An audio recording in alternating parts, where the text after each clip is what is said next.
la modalidad, de la misma manera que lo vemos en muchos otros temas del sistema educativo. Esto ha dependido del grupo de estudiantes, si han estado más o menos expuestos a la posibilidad de acceso virtual a las personas docentes y su acompañamiento. Desde luego que hay un porcentaje de la población, sobre todo aquella que tiene dos características, digámoslo de esta manera. En principio tuvo bajo apoyo familiar en el proceso educativo a distancia, es decir, ¿verdad?, el apoyo que otras familias sí pudieron haber brindado, y por otro lado la falta de acceso a conectividad y a tecnología que le permitiera mantenerse más en vínculo con el grupo de estudiantes y con la persona docente. Entonces, yo sí creo que hay una serie de brechas que se generaron, aparte de, como hemos dicho, las que ya habían, que tenemos que poder solventar con estrategias de intervención educativa, de política educativa este año, y una de esas intervenciones es la posibilidad del abordaje presencial para la población estudiantil, principalmente la más vulnerable, para poder trabajar todas y cada una de estas limitaciones que se pudieron haber generado. Desde luego que la calificación varía, Randall, en términos del abordaje y de la continuidad, o si se quiere, del aprovechamiento educativo que pudimos haber hecho de los objetivos curriculares. No así en otras dimensiones, ¿verdad? No, doña Melania, pero permítame quedarme en los objetivos curriculares, porque, digamos, no es un... Como le digo, no es un cuestionamiento a la puesta en práctica de la virtualidad. No quiero llegar a eso. Quiero quedarme en el tema curricular. Finalmente, el objetivo principal, entre muchos otros, del proceso educativo es la acumulación de conocimientos para preparar a la persona para que enfrente el siguiente año, y ahí vamos acumulando conocimientos. Okay. Si tomamos esa como medida, un tema estrictamente académico y curricular, ¿ok? Así es. Respecto al cumplimiento de objetivos académicos en 2020, la calificación, supongo que estamos de acuerdo, estará muy lejana a ser un 80. Quizás no muy lejana, y como te digo, es que esto va a depender específicamente del nivel de aprovechamiento que ha tenido la modalidad educativa.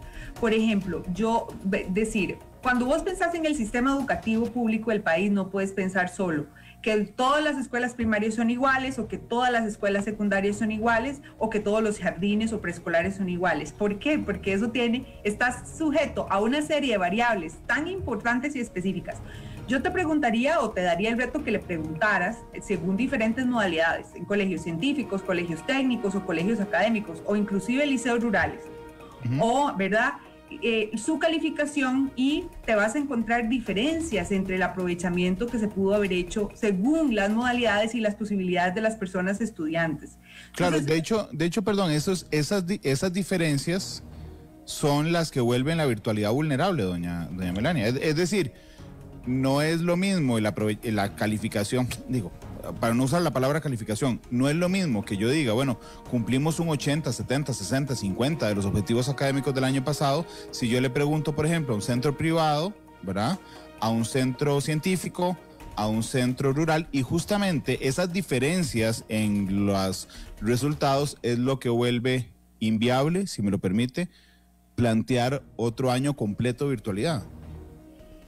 Sí, digamos, vamos a ver, es importante decir que la virtualidad tiene una serie de limitaciones, no solamente por las condiciones país, porque si todos los estudiantes y las personas tuvieran acceso a la conectividad y el sistema educativo público tuviera personal docente habituado a mediar en la virtualidad, desarrollar recursos digitales y a llevar un proceso mucho más orientado, si se quiere, a lo que conocemos hoy por e-learning, probablemente el sistema hubiera estado o estaría más preparado para generar mejores condiciones de virtualidad. El año pasado se hizo una intervención de emergencia con las herramientas de emergencia que teníamos producto de la pandemia, sí, y procuramos el acompañamiento, pero por supuesto que deberíamos tener un mejor terreno para continuar, que hoy por hoy no existe, y tenemos que irlo construyendo y tenemos que irlo creando, y el año pasado fue un antecedente muy importante porque no deja de ser interesante, digamos, si se quiere, la experiencia y también todas las habilidades de tecnología que tanto las personas, estudiantes y docentes desarrollaron. Pero desde luego que en una coyuntura como la que estamos, regresar a un modelo donde además empecemos a aprovechar los procesos de presencialidad es un requisito ineludible para seguir avanzando en los procesos educativos y en política educativa. Doña Melania, y sé que la he interrumpido un par de veces, discúlpeme, pero lo que tenía es que tengo tantas preguntas que intentaba hacer un intercambio más veloz. Cuando ok, yo entiendo que a todos nos agarró por emergencia, creo que eso todo el país lo tiene claro, pero en el sistema educativo público, ¿usted cuál porcentaje me diría que se cumplió de los objetivos académicos? Porque digamos, eso es relativamente sencillo, están los temas y está lo que se abordó, o una lista de conocimientos que hay que adquirir y los que se adquirieron o no. ¿Llegamos al 50, 60 el año pasado por todos estos factores? Eso, recordad que el año pasado, hacia el cierre para el segundo semestre, nosotros hicimos un trabajo curricular donde se delimitaron unas plantillas de aprendizaje base. ¿Te acordás, verdad? Sí, que eran base porque íbamos a perder algunos conocimientos. Exactamente. Si vos te pones a analizar, eso está público en la página de desarrollo curricular, si vos te pones a analizar las plantillas de aprendizaje base y las habilidades o objetivos para aprender que se priorizaron, depende mucho del área curricular, pero hemos visto, ¿verdad?, que es más o menos el 50% de los objetivos que están dispuestos. Ajá. Entonces, ¿puedo sacar la conclusión? Vamos a ver, para terminar, permitirme terminar, ok, entonces el 50%. Pero eso es lo que se priorizó para poder abordarlo de una manera concentrada en el segundo semestre del año. ¿Oja? Entonces, a partir de eso partimos de la idea de que quedó un porcentaje prácticamente de la mitad de objetivos para aprender que están pendientes. De muchas naturalezas, Brandon, de muchas naturalezas, porque pueden haber algunos tan integrales como aprender, ¿verdad?, de, no sé, algún área específica de geometría, por ejemplo, o estadística y probabilidad en los programas de matemática, hasta objetivos, digamos, mucho más concretos como la fotosíntesis o, ¿verdad? Claro. Esto lo vamos a poder determinar y creo que te podría dar una respuesta más cabal cuando en este año, en el inicio del curso lectivo y a partir de los informes de logro que se presentaron el año pasado, nosotros podamos saber de la totalidad de la población y por modalidad cuánto lograron abordar las personas docentes que evaluaron y cuáles son los niveles de desempeño que estamos recibiendo este año. Pero eso lo estamos viendo como parte de los datos de ingreso que estamos velando por este año. A mí me encantaría tener las respuestas directas y concretas y decirte sí, no sirvió, porque probablemente esas sean las respuestas que la mayoría de personas quisieran escuchar. Sí, no sirvió, sí lo vimos, no lo vimos, sí se logró, no se logró.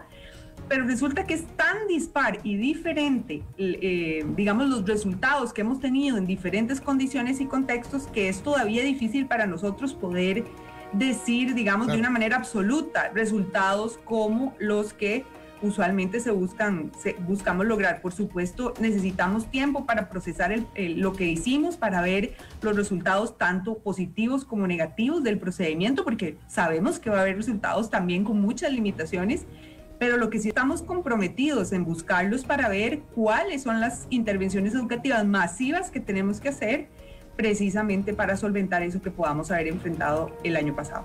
No, de hecho, doña Melania, de las varias veces que hemos estado hablando de esto, gracias al tiempo que ha pasado, creo que la respuesta más específica que me ha brindado respecto a este tema, entendiendo la diferenciación que hay entre colegios científicos, colegios privados, escuelas privadas, todo esto. Si yo le pregunto, como le pregunté, ¿cuánto hemos visto en términos muy sencillos? Usted lo que me dijo fue que en el segundo trimestre se priorizaron algunos temas, más o menos en la mitad de...